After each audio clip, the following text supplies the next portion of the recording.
ঠাকুরগাঁওয়ের এক ছোট্ট গ্রাম শালন্দর। সেখানেই জন্ম ৩ বোনের, একসঙ্গে, একই দিনে, একই সময়ে। ২০০৯ সালের ১৫ সেপ্টেম্বর জন্ম নেয় স্বপ্নীল বর্মন, স্বর্ণালী বর্মন ও সেজুতি বর্মন।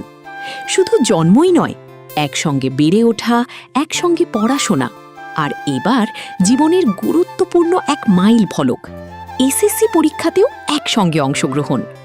২১ এপ্রিল শুরু হওয়া এসএসসি পরীক্ষায় বিজ্ঞান বিভাগ থেকে অংশ নিয়েছে এই ৩ বোন।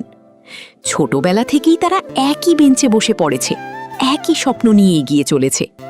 শিক্ষকরাও অনেক সময় তাদের আলাদা করতে হিমশিম খেতেন, এমনকি আলাদা চিহ্ন ব্যবহার করতে হতো। তাদের পছন্দও অনেকটাই মিল, প্রিয় খাবার বিরিয়ানি, অবসরে গান, বই আর স্বপ্ন দেখা। তবে ভবিষ্যৎ নিয়ে স্বপ্ন ভিন্ন। স্বপ্নীল হতে চাই বিসিএস ক্যাডার, স্বর্ণালী ডাক্তার, আর সেজুতি হতে চাই একজন শিক্ষক। তাদের বাবা মা বলেন একসঙ্গে ৩ মেয়েকে বড় করা সহজ ছিল না, কিন্তু আজ তাদের সাফল্যে তারা গর্বিত।